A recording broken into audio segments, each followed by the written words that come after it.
கொள்கையை வெறும் பேச்சில மட்டுமே பேசிக்கிட்டு எல்லா கொள்கையும் அண்டர் கிரவுண்ட்ல அடக்கி வச்சுக்கிட்டு என்னமோ இவங்களுக்கு மட்டும்தான் எல்லா கொள்கையும் குத்தகைக்கு எடுத்த மாதிரி. இவங்க கொள்கையே கொள்ளை தானே. உதயநிதி அந்த சைடு அவங்களுக்காக அவங்க சைடில் இருந்து 5 பேர், நம்ம சைட்லேருந்து நான் நிற்கிறேன் ஸ்ட்ராங்காக. அப்புறம் எல்லாமே நடந்த பிறகு விஜய்க்கு அந்த விஷயம் போய் காதுக்கு போயிடுச்சு. அப்போ விஜய் எனக்கு போகணும் எல்லாம் கேள்விப்பட்டோம்னே. இந்த 5 ஆண்டுகள் அவர் கிட்டத்தட்ட அரசியலுக்கு வரப்போறான்னு தெரிஞ்ச பிறகு எவ்வளோ செய்திருக்கலாம் சார். ஆனால் எதுவுமே செய்ய மாட்டாங்க. ஆனால் அரசியலுக்கு வந்துருவாங்க, வின் பண்ணிடுவாங்க அப்படின்னு நினைக்கிறீங்க. எப்படி இப்போ சார் வின் பண்ண முடியுமா? நம்ம ஆட்சிக்கு வந்தா அது என்ன வந்தா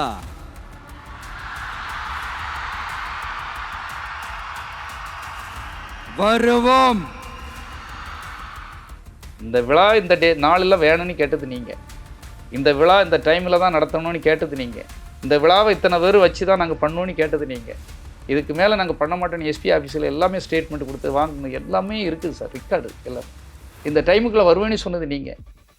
இப்போ எல்லாமே நீங்கள் தான் இதை நடத்துகிறீங்க. இன்விடேஷன் அனுப்பிச்சு எல்லா மக்களையும் கூப்பிட்டது நீங்கள். நம்ம இப்படி விஜய் வராரு அப்படின்னு எல்லாமே நீங்கள் தான். அரசாங்கம் இது அவங்க வேலை கிடையாது. இது அரசாங்கம் ஒரு தனிநபருடைய மீட்டிங் போடுறதே, அவங்க ஒரு ஃபேன்ஸை கொண்டாடுறதே அவங்க வேலை கிடையாது. ஆனால் எல்லாமே நடத்திட்டு சில தவறுகள் நடக்கும்போது அந்த தவறை நீங்கள் ஒத்துக்காமல் ஒழிச்சு ஓடுறோன்னு நினைக்கிறீங்க பார்த்தீங்களா, அதுதான் தப்பு.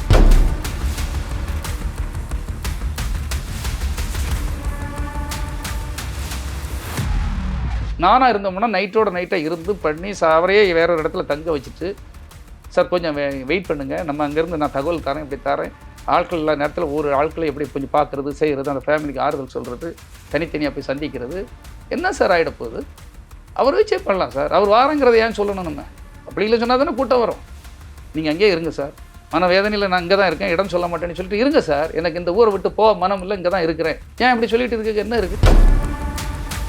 50 ஆண்டுகள் மினிஸ்டராக இருந்துக்கு எவ்வளோ சம்பாத்தியம் பண்ணியிருக்கீங்க, எவ்வளோ கோடிகள், எவ்வளோ சொத்துக்கள் இருக்குது உங்கள் பேரில் சொல்கிறாங்க. ஆனால் அந்த கட்சிக்கு விசுவாசமாக நீங்கள் இருக்கணும் இல்லையா? அன்றைக்கி 50 ஆண்டுகாலம் நான் இருந்துட்டேன், இப்போ ஒரே நாளையில் ஒருத்தர் கூட போயிட்டேன், இந்த கட்சிக்கு நீ எம்ஜிஆருக்கு ப்ரோவம் பண்ணியிருக்க இல்லையா?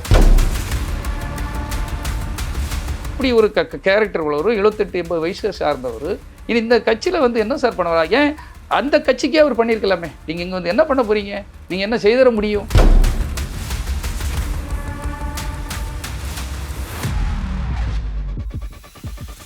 விஜய் அவர்களுடைய படம் வெளியாகும் போதெல்லாம் உங்களுடைய பங்களிப்பும் உங்களுடைய அந்த கொண்டாட்ட மனநிலையும் எனக்கு தெரியும், நம்ம பார்த்துருக்கோம். நீங்கள் அந்த நேரத்தில் உதயநிதி அவர்களுக்கும் விஜய் அவர்களுக்கும் ஏதோ கருத்து வேறுபாடு வந்து ஏதாவது நடந்ததா? அதில் வந்து நீங்கள் வந்து விஜய் அவர்கள் கட் அவுட் வைக்கிறதுக்கு ரொம்ப பிடிவாதமாக இருந்தீங்க அப்படின்லாம் நான் கேள்விப்பட்டிருக்கேன் சார். கமலா தேட்டரில் 7ஆம் அறிவு படமும் நம்ம படமும் ரிலீஸ். அப்போ வேலாயுதம் 2 படம் அப்போ ரிலீஸ் பண்ணும்போது நம்ம 7ஆம் அறிவு வந்து சன் பிக்சர்ஸ் வெளியிடுறாங்களா? Red Giant release. Red Giant. அப்போ இது விஜய் படம், நம்ம விஜய் படத்தை தானே பார்ப்போம். ஆஸ்கர் ரவி படம் தான் இருந்தாலும் விஜய் படம் தானே, ஹீரோ தானே நம்ம இது பண்ணுவோம். அப்போ வேலாயுதம் படத்துக்கு 3 ஷோ கொடுத்துருக்காங்க கமலா தேட்டரில், அதுக்கு 1 ஷோ கொடுத்துருந்தாங்க. அப்போ அந்த இதை வந்து முதல் டாப்பில் வச்சுருக்காங்க ப்ளக்ஸு. சரி, நம்ம படத்தை செகண்ட் வச்சோம்னா நமக்கு தாங்க முடியலை, அந்த ரூட்டோட போகிற ஆள். அப்போ இறக்குங்க, தகராறு நடக்குது. அப்போ இது ஆளுங்க வச்சு பெரிய இடம், நீங்கள் பார்த்து செய்யுங்க அப்படி இப்படின்னா. இல்லை சார், நீங்கள் யாராக இருந்தாலும் வர சொல்லுங்கள், நியாயத்தை பேசுவோம், நியாயத்தை பேசி முடிவு பண்ணுவோம் அப்படின்னு பெரிய தகராறாகி அப்போ அந்த ஃப்ளக்ஸை எடுத்து மாற்றின பிறகு தான் நான் அங்கேருந்து வெளியே வந்தேன். அது பெரிய ஆர்குமெண்ட்டு, தகராறு, ஃபோனில் ஓனர்லாம் வந்துட்டார். அது என்ன சொல்லுங்க, ஒரு சின்ன விஷயத்துக்கு வந்து இப்படி பண்ணுறீங்களே அப்படி இப்படிலாம். இல்லை சார், முறை என்னதோ அதை செய்யுங்க. அப்புறம் எல்லாமே நடந்த பிறகு விஜய்க்கு அந்த விஷயம் போய் காதுக்கு போயிடுச்சு. அப்போ விஜய் எனக்கு போகணும் எல்லாம் கேள்விப்பட்டோம்னே, ரொம்ப நன்றிண்ணே, நம்ம என் படத்துக்கு இந்த மாதிரி நீங்கள் கேர் பண்ணுவீங்கலாம் எனக்கு பார்க்க ஆச்சரியமாக இருக்குது, சந்தோஷமாக இருக்குண்ணே, கீப் இட் அப் அப்படின்னு சொன்னார். அப்போது உதயநிதி அந்த சைடு அவங்களுக்காக அவங்க சைடில் இருந்து 5 பேர், நம்ம சைட்லேருந்து நான் நிற்கிறேன் ஸ்ட்ராங்காக. அந்த கட்டவுட்டு நான் அப்படி வைக்க விட மாட்டேன் அப்படின்னேன். இப்போ நமக்கு நியாயம்னா நியாயம் தானே சார், அப்படி நின்னேன். இதெல்லாம் அந்த காலகட்டத்தில் யார் வந்தாலும் நான் எனக்கு விஜய் தான் முக்கியத்துவம் இருப்பேன் சார். எவ்வளோ பெரிய ஆளாக இருந்தாலும் பயப்படுறதுங்கிறது கிடையாது, நமக்கு ஒரே ஆள் விஜய் தான் அப்படின்னு தான் நினைப்பேன். அதனால தான் என்ன, அவங்க அப்பா எந்த இடத்துலையும் விட்டு கொடுக்க மாட்டார்.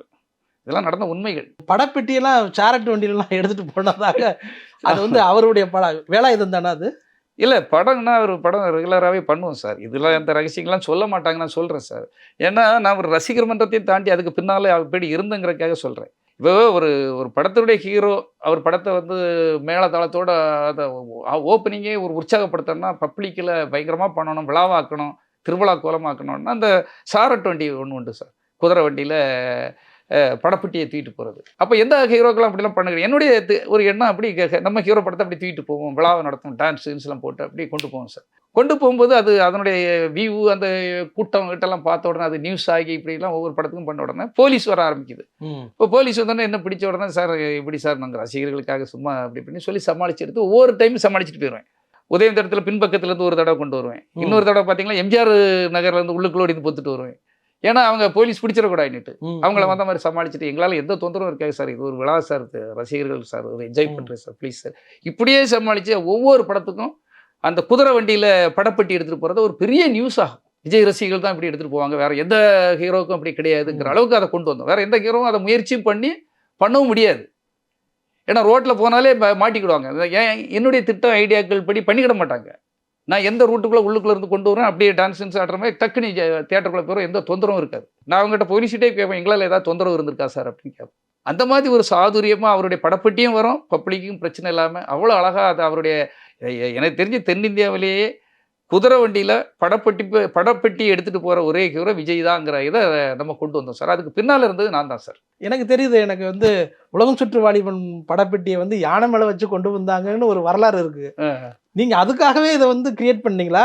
இல்லை, இப்போ நம்ம எங்கேயோ கேள்விப்பட்டிருப்போம், பார்த்துருப்போம் சார். நான் ஒரு பாம்பே போயிருக்கும்போது அமிதாப் பச்சனுக்கு ஒரு பெரிய ஒரு ஒரு ஒரு ஆர்டின் டைப்பில் ஒரு பெரிய இது பண்ணி தூக்கி நடந்து எடுத்துகிட்டு போனாங்க சார் ரசிகர்கள்லாம். அதை பார்த்தேன் சார். சரி, இப்படி தூக்கிட்டு போகிறாங்களே, நம்ம ஹீரோக்கு என்ன பண்ணலான்னு அங்கேருந்து எனக்கு ஐடியா பண்ணி தான் நான் அந்த ஐடியாவில் தான் நம்ம ஹீரோக்கு எதாவது பண்ணணும்னு சொல்லி குதிரை வண்டியை நம்ம சூஸ் பண்ணி அதை அலங்கரித்து அதை ஒரு விழா கோலமாக்கி அதில் பாட்டு டான்ஸ் எல்லாம் போட்டு ரசிகர்கள் எல்லாம் கொண்டு போய் அதை அதிலே உற்சாகமாகிடுவாங்க. அந்த படம் பெட்டி குத்திட்டு போகுது, குதிரை வண்டியில் ஒரு படப்பெட்டி போகுது அப்படி இப்படின்னு பப்ளிக்கில் ஒரு நியூஸ் ஆகும் இல்லையா?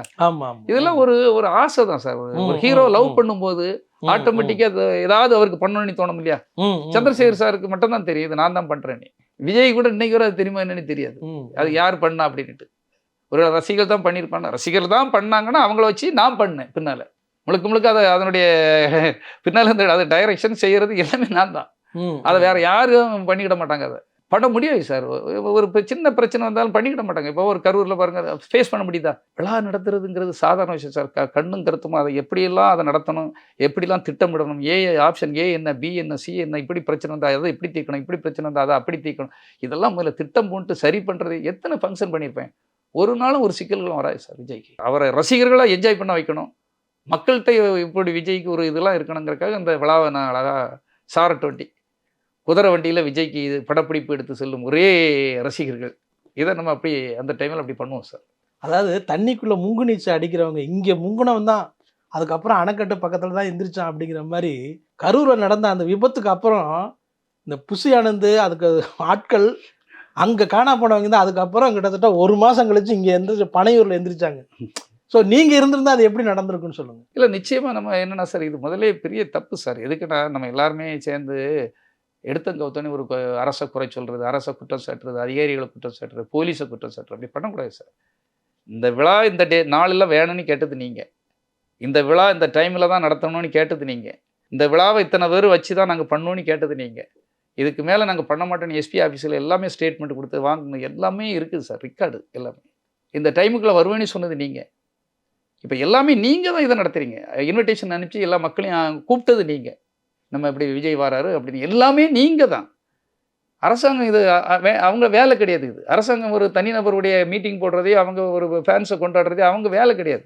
ஆனால் எல்லாமே நடத்திட்டு சில தவறுகள் நடக்கும்போது அந்த தவறை நீங்கள் ஒத்துக்காமல் ஒழிச்சு ஓடணும்னு நினைக்கிறீங்க பார்த்தீங்களா?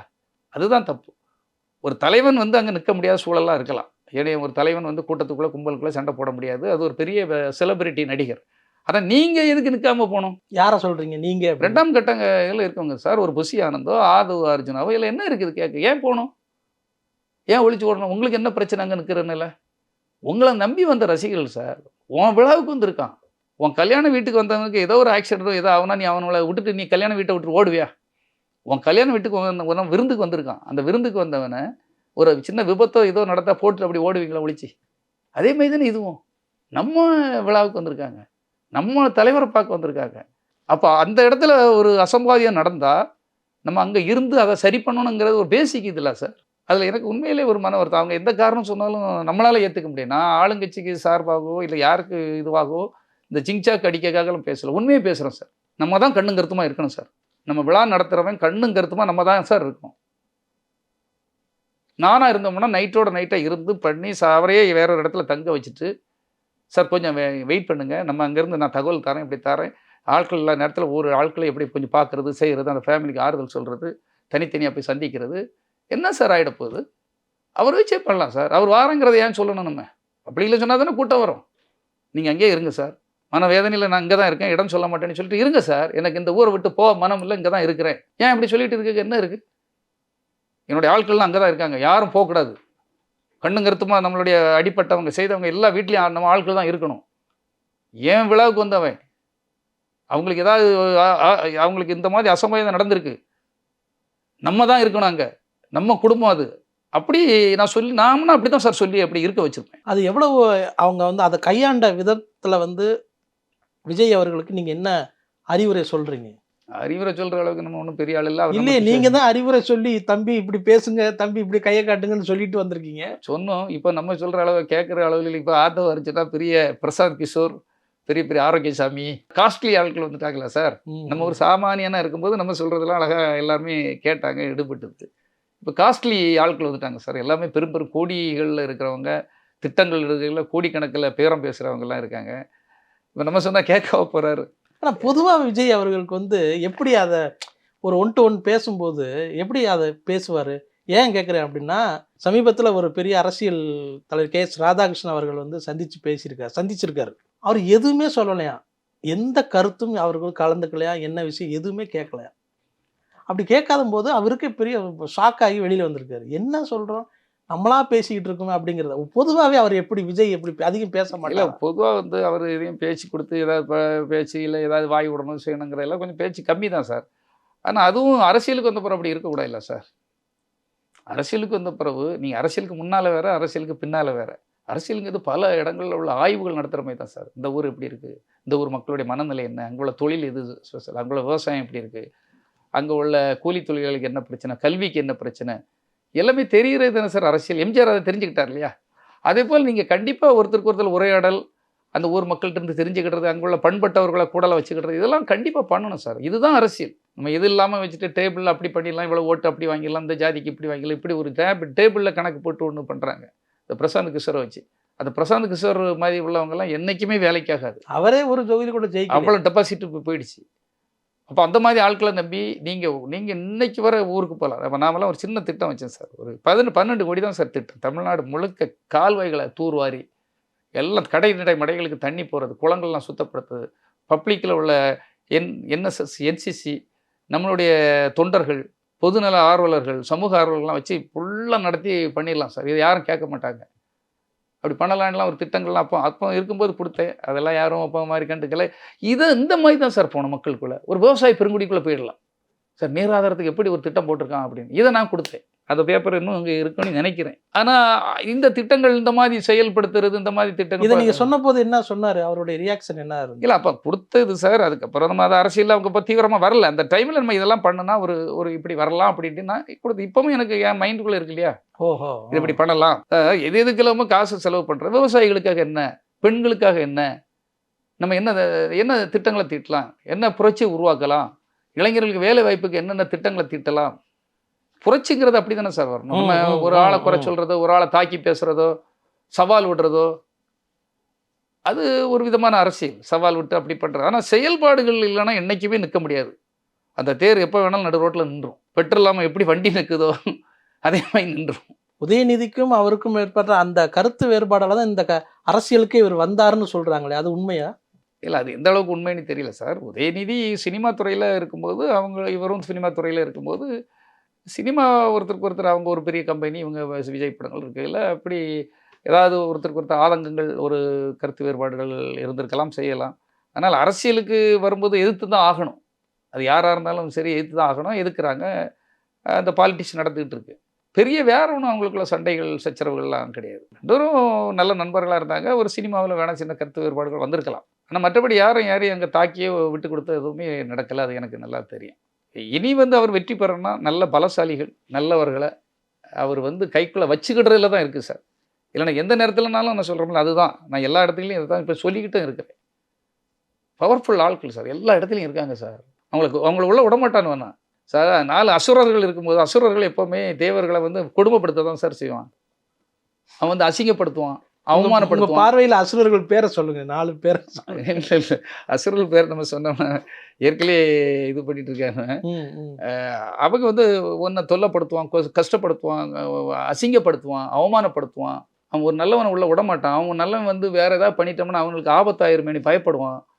அப்போ இந்த நேரத்தில் தான் எம்ஜிஆர் கரெக்டாக வச்சுருப்பார். யாரையும் இது பண்ண மாட்டார் சார். எல்லா ஏரியாவிலையும் நல்ல வலுவான ஆட்கள் அப்படி ஒரு பெரிய ஒரு கடவுள் இருந்தால் கடவுளுக்கு கீழே அந்த ஊர் கோயில்கள், ஊர் காவலருக்கு மாதிரி அங்கங்கே கரெக்டாக வச்சுருப்பார் சார். நம்ம நாஞ்சில் வின்சென்ட் தேக்கே, இவர் இங்கே சாத்தூர் ராமச்சந்திரன், இங்கே எப்படி ஒவ்வொரு ஊர்லேயும் திருநாவுக்கரசு, அப்படி இப்படி அங்கங்கே அப்படி ஆட்களை வச்சுருவார் சார். அந்த இடத்துல யார் வலுவானவோ அந்த இடத்துல அவனை வச்சுருவார் சார். தாமரக்கணினா அவங்க ஸ்ரீவில்லிபுத்தூர், பிஹெச் பாண்டியனா சேரன்மா தேவி, எல்லாம் அந்தந்த இடத்துல பவர்ஃபுல்லாக இருப்பாங்க சார். விசுவாசமாக இருப்பாங்க. அவங்கள கரெக்டாக கண்டுபிடிச்சிருவார். தப்பு பண்ணுறவங்கள கரெக்டாக மன்னிப்பார். மன்னிக்கிற குணம் கொண்டவர் அவர் எம்ஜிஆர்.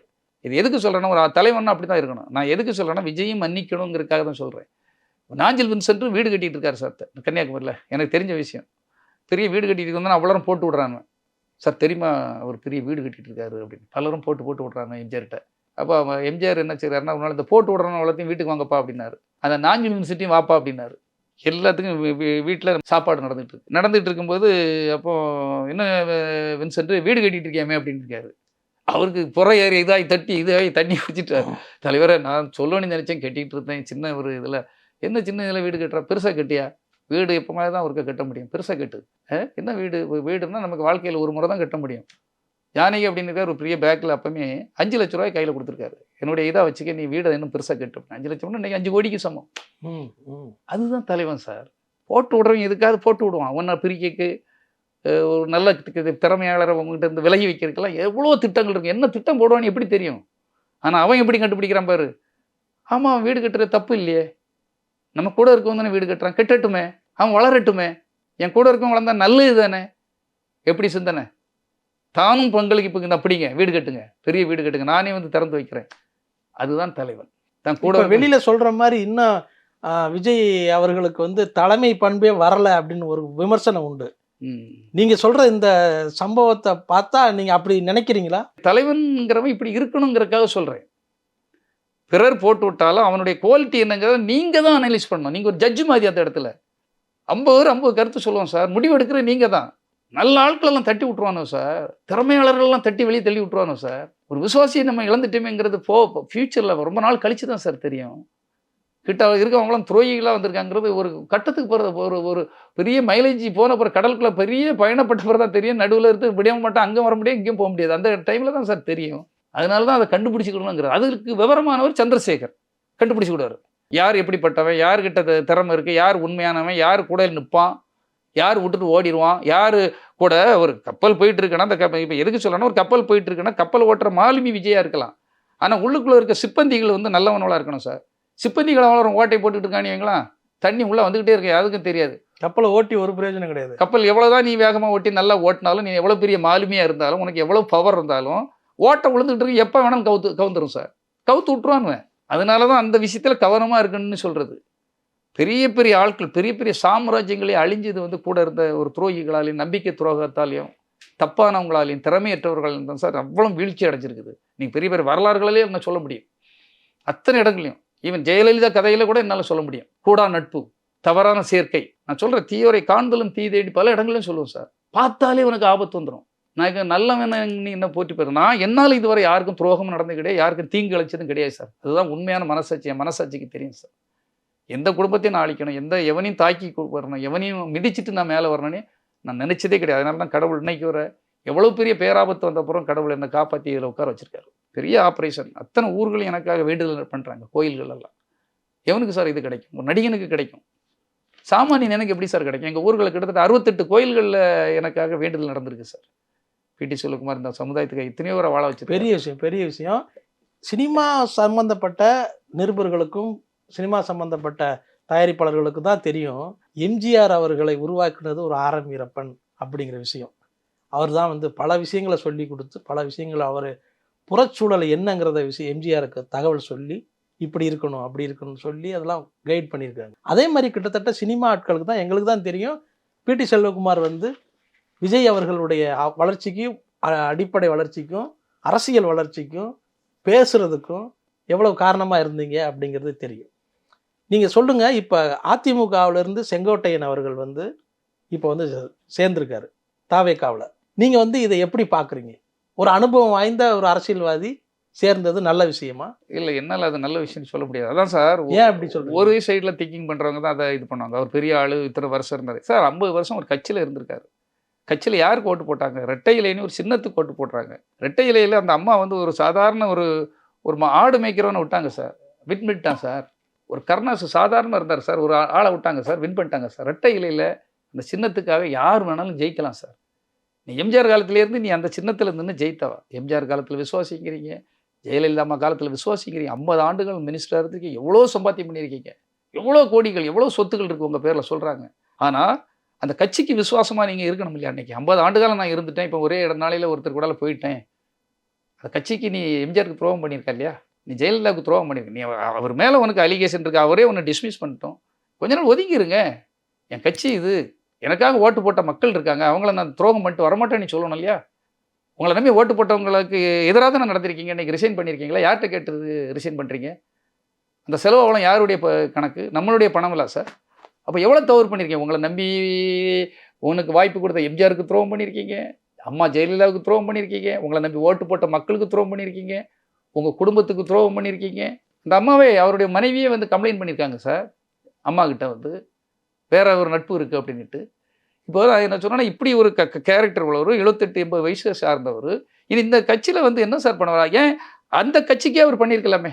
அம்மா என் உயிர், அம்மாவுக்காக நான் அந்த கட்சிக்காக என் உயிர் இருக்கிறத நான் போராடணும் பல மேடைகளில் பேசியிருக்காரு. ஏன் அந்த கட்சிக்காக உன்னால் அந்த கட்சியை சரி பண்ணி நல்ல ஒரு பெரிய நான் ஒரு ஆலமரமாக கொண்டு வருவேன், அந்த கட்சிக்காக நான் உழைப்பேன், அந்த கட்சி வந்து ஒரு மிகப்பெரிய இடத்துக்கு கொண்டு போனியா நீங்கள் சொல்லி அந்த கட்சிக்குள்ளே உங்களால் இருக்க முடியல. அப்போ எப்படி இந்த கட்சிக்குள்ளே வந்து நீங்கள் இப்போ ஒரு புதிய கட்சி தொடங்கியிருக்காரு, அவர் என்ன பண்ண போகிறாரு எதுன்னு தெரியாது. நீங்கள் இங்கே வந்து என்ன பண்ண போகிறீங்க? நீங்கள் என்ன செய்திட முடியும்? அப்போ அவர் வந்தோடனே பெரிய பலசாலி அப்படி எக்ஸ்பீரியன்ஸ் அதெல்லாம் பலசாலிங்கிறது டர்க் மாதிரி வரணும் சார். இப்போ நாங்கள் இன்னைக்கு பண்ணுற தினசரி பண்ணுவோம் சார். ஒரு நாள் காலையில் பண்ணால் சாயங்காலத்துக்குள்ளே ஒரு பெரிய ஃபங்க்ஷன் நடத்தி காட்டுவோம் சார். ஆனால் நம்ம விதி நம்ம வந்து ஒரு சாதாரண இடத்துல மாட்டிக்கிட்டோம். உங்களை மாதிரி சில பத்திரிகையாளர்கள் நம்ம செய்கிறது தெரியும், மக்களுக்கு தெரியுது, இல்லைன்னு சொல்லலை.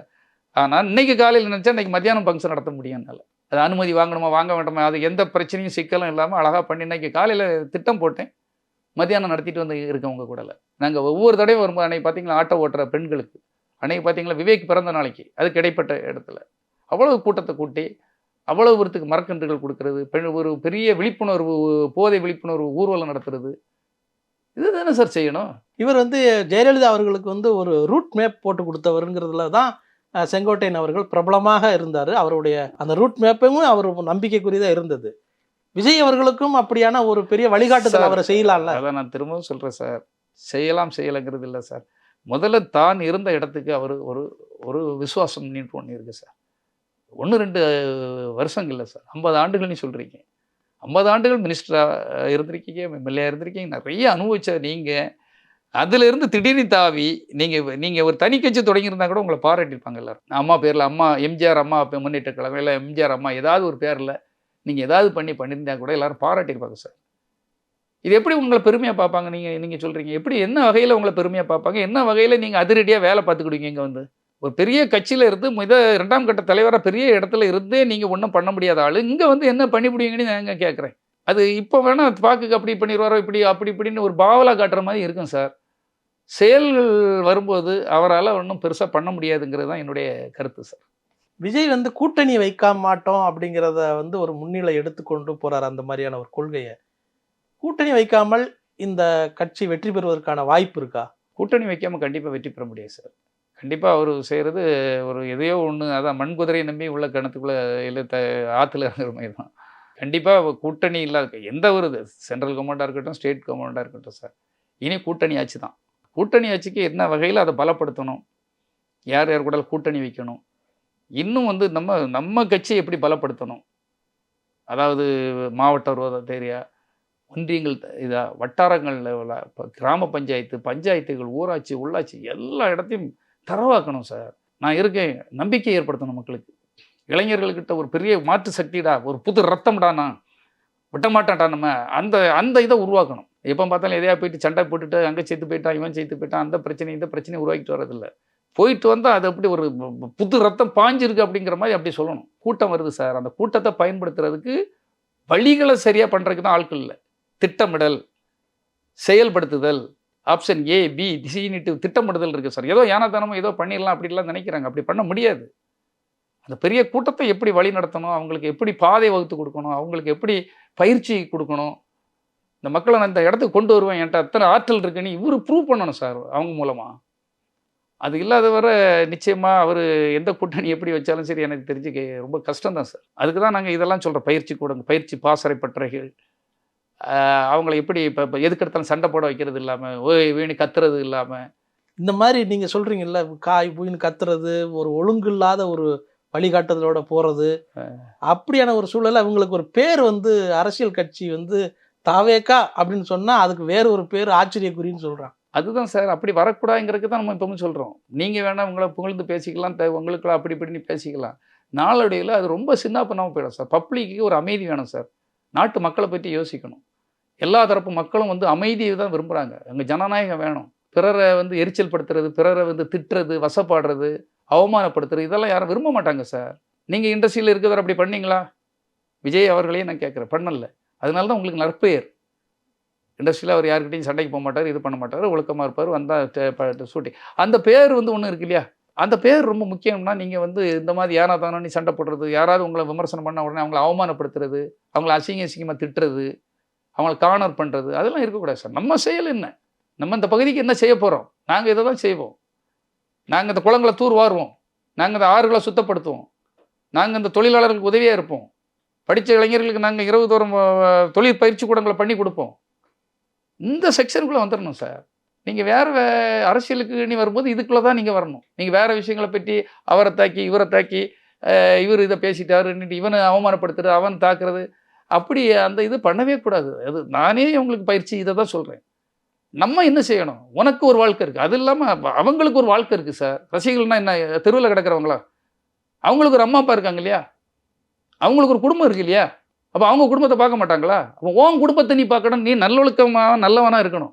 நீ சண்டை சச்சரவு போட்டீங்கன்னா வீட்டுக்கு எப்படி திருப்பி போ? போலீஸ் கேஸ் வந்தால் நீ போலீஸ் ஸ்டேஷனுக்குலாம் போகணும். அதனால தான் சொல்லுது சார், சண்டை சச்சரவு இல்லாமல் வாழக்கு வழி சொல்லி கொடுக்கணும். பிறரை தாக்குறது, பிறரை அவமானப்படுத்துறது இடத்துக்கெல்லாம் போவே கூடாதுன்னு சொல்லி கொடுக்கணும் சார். அதுக்கு தான் பயிற்சியாளர்கள் வேணும், அரசியல் பயிற்சியாளர்கள். அது புஷி ஆனந்த் இருக்காரு, இவர் ஆதவ அர்ஜுனா. புஷி ஆனந்துக்கே பேச தெரியாது. நான் ஆதவ அர்ஜுனா என்ன பேசுறாரு, வா தொட்டுப்பார். அவர் சும்மா இருக்கார். சிஎம் வந்து அவர் போகல சிவரேன்ட்டு இருக்கார். என்னைக்கு அவர் தொட்டுப்பாருன்னு என்னைக்கு கேட்டார்? வம்புவாணி கேட்டிருக்காரா? எனக்கு தெரிஞ்சு அவர் ரொம்ப சாஃப்டாக போயிட்டு இருக்காரு.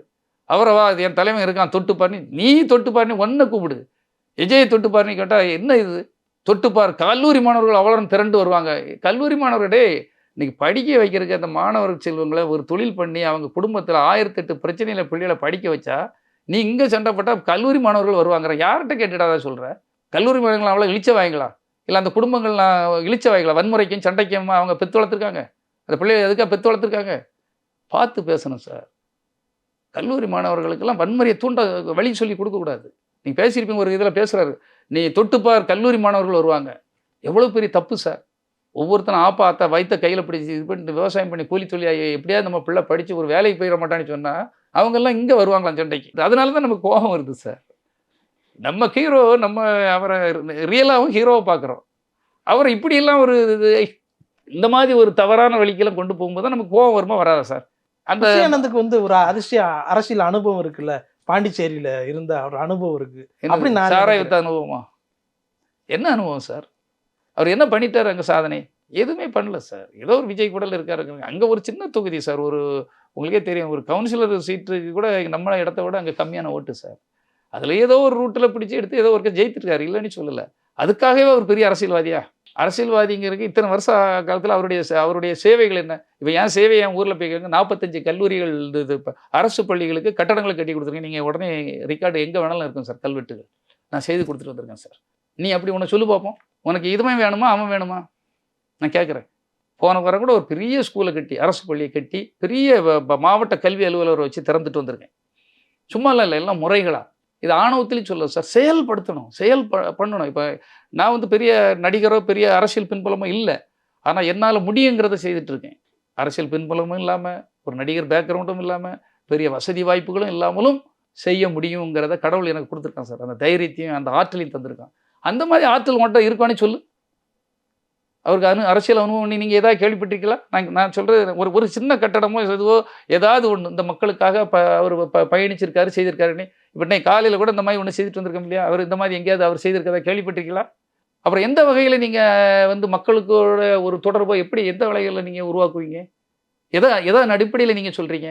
சண்டை போடுறதா? சண்டை போடுறதும் பிறரை குறை சொல்கிறதும் இது பண்ணுறதும் அதுவா? அது இல்லை சார். செயல்படுத்தணும். இன்றைக்கி வாய்ப்பு கிடைச்சிருக்கு, செய்திருக்கலாம். அவரே இந்த 5 ஆண்டுகள் அவர் கிட்டத்தட்ட அரசியலுக்கு வரப்போகிறான்னு தெரிஞ்ச பிறகு எவ்வளோ செய்திருக்கலாம் சார். ஆனால் எதுவுமே செய்ய மாட்டாங்க. ஆனால் அரசியலுக்கு வந்துடுவாங்க, வின் பண்ணிடுவாங்க அப்படின்னு நினைக்கிறீங்க. எப்படி இப்போ சார் வின் பண்ண முடியுமா? பாண்டிச்சேரியிலேருந்து வந்து நீ எல்லாத்தையும் பண்ணிடலான்னு நீங்கள் நினச்சிட்டு இருக்கிற அப்படி மக்கள் அவ்வளோ முட்டாள்களா? ஒரு நிகழ்ச்சியில் பார்க்கும்போது நீங்கள் பேசுகிறீங்க, மேடையில் விஜய் அமர்ந்திருக்காரா, ஒரு நடிகர், அப்போ அரசியல்லாம் இல்லை. நீங்கள் வந்து ஒரு தேர்ந்த அரசியல்வாதி மாதிரி மேடையில் பேசுகிறீங்க. அதாவது அவர்களே இவர்களே அப்படின்னு சொல்லி வரிசையாக பேசுகிறீங்க. உங்கள் பேச்சை பார்த்துட்டு விஜய் சிரிக்கிறாரு, அதை வந்து ரசிக்கிறாரு. இப்படி அரசியல்வாதி மாதிரி பேசுகிறாரு அப்படின்னு. இப்போ விஜய் பேசுகிறாருல, உங்களுடைய பார்வை என்ன சொல்லுங்கள், அதை நீங்கள் எப்படி பார்க்குறீங்க? அவருக்கு உள் மனசுலேருந்து ஒன்று வருதுல்ல சார், அந்த அமைதியான பேச்சு, அதுதான் சார் எதார்த்தம். ஒரு உண்மையிலே வந்து என் நெஞ்சில் குடியிருக்கும் ரசிகர்களே, நான் வந்து இப்படி வந்தேன், நான் இப்படி தான் போயிட்டுருக்கேன், உங்களுக்கு இப்படி தான் பண்ணுவேன், நான் இதை ஓவராக வாக்குறுதி கொடுக்க மாட்டேன், உண்மையை சொல்லுவேன். இந்த மாதிரி அவருக்கு ஒரு ஸ்டைல் இருக்குல்ல சார், அந்த எளிமையாக அமைதியாக, அதுதான் சார் அவருடைய ரியலிசம், அதுதான் சார் ஹீரோயிசம்.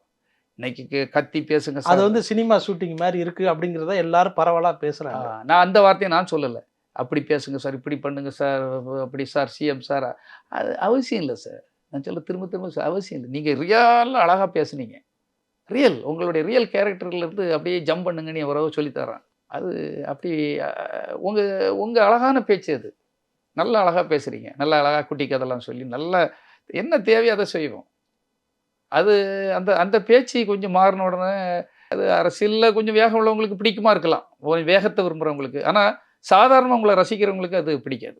எனக்கு அதை விமர்சனம் பண்ணுறதுக்கு எனக்கு தகுதியும் கிடையாது. நான் அதனால் உங்களுடைய ரியல் பேச்சோடு அப்படி இருந்தால் நல்லா இருக்குமோன்னு எனக்கு ஒரு ஆசை. என்னுடைய இதில் நீங்கள் என்ன உங்கள் மனசுக்குள்ளே இருந்து அந்த பேச்சு வருமோ அதே பேச்சு திரும்பவும் வந்தால் இன்னும் அழகாக இருக்கும், சிறப்பாக இருக்கும் என்பது என்னுடைய கருத்து. ஒருவேளை தாவேகாவிலிருந்து கலப்பை மக்கள் இயக்கத்தை வந்து இங்கே வந்து சேர்ந்துக்கங்க அப்படின்னு ஒரு அழைப்பு உங்களுக்கு விடுத்தால் உங்களோட முடிவு என்னவா இருக்கும்? கண்டிப்பாக அப்படி யாரும் கூப்பிட்டு பண்ணுற அளவுக்கு கூட இருக்க எவனும் கிடையாது. ஏன்னா அவர்கிட்ட அதை சொல்லக்கும் ஆள் இருக்காது, அந்த நினைவுப்படுத்துறதுக்கும் இருக்காது. ஆனால் கண்டிப்பாக அவர் எந்த ஒரு காலத்தில் அவருக்கும் பக்குவம் வரும் சார். அவரும் வந்து எல்லாம் அனலைஸ் பண்ணுவார். எல்லாம் என் டேபிளுக்கு வரணும், யார் நான் தான் பார்ப்பேன். இப்போ நெல்லை, குமரி அந்த மாவட்டங்கள் யார் பிரபலமாக இருக்கா, யார் திறமையாளர், யார் அந்த பகுதிகளை நல்லா செய்கிறாங்கன்னு ஏதாவது அவர் ஒரு கருத்து கணிப்போ ஒரு உளவுத்துறை ரிப்போர்ட்டை எடுத்தார்னா கண்டிப்பாக என் பேரை தான் சொல்லுவார். அப்படி ஒரு காலகட்டத்திலேயாவது என்ன அப்படி வந்து டிக் பண்ணார்னா நான் கண்டிப்பாக அவருக்காக செய்வேன் சார். நானும் அவரை எதிரி நீக்க சொல்லலையே. எனக்கு மனசில் பட்டதை நீங்கள் கேள்வி கேட்குறீங்க, நான் பதிலாக சொல்கிறேனே தவிர அவருக்கு எதிர்த்தோ அவரை இது பண்ணணுங்கிறதுல எனக்கு துளியளவு கூட இல்லை. என் மனசில் இதுதான் இருக்கதை நான் சொல்கிறேன். அதில் தவறுகள் இருந்தால் கூட நான் அவர்கிட்ட மன்னிப்பு கேட்குங்க தயார்னு பல இடத்துல சொல்லியாச்சு. என்னுடைய நீங்கள் கேள்வி கேட்க நான் பதில் சொல்லி ஆகணுங்கிறக்காக தான் பேசிக்கிட்டு இருக்கேன்.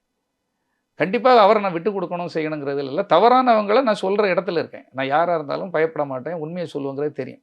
அதனால தான் நான் நீங்கள் உங்களுடைய அந்த கூட இருக்கவங்களெல்லாம் சரி பண்ணுங்கள் சார், நல்ல ஆட்களை வைங்க, ஒரு நல்ல நாற்றங்கள் நல்ல அழகாக வந்து ஒரு ஒரு ஒரு நெல் பயிர் நல்லா வரணும்னா உள்ளே இருக்கிற அந்த களைகளை சரியாக எடுக்கலைன்னா அந்த நெல் பயிர் எப்பவும் மேலே வராது சார், களைகள் அவ்வளோ மேலே போயிடும் சார், நெல் பயிர் அமையிடும்.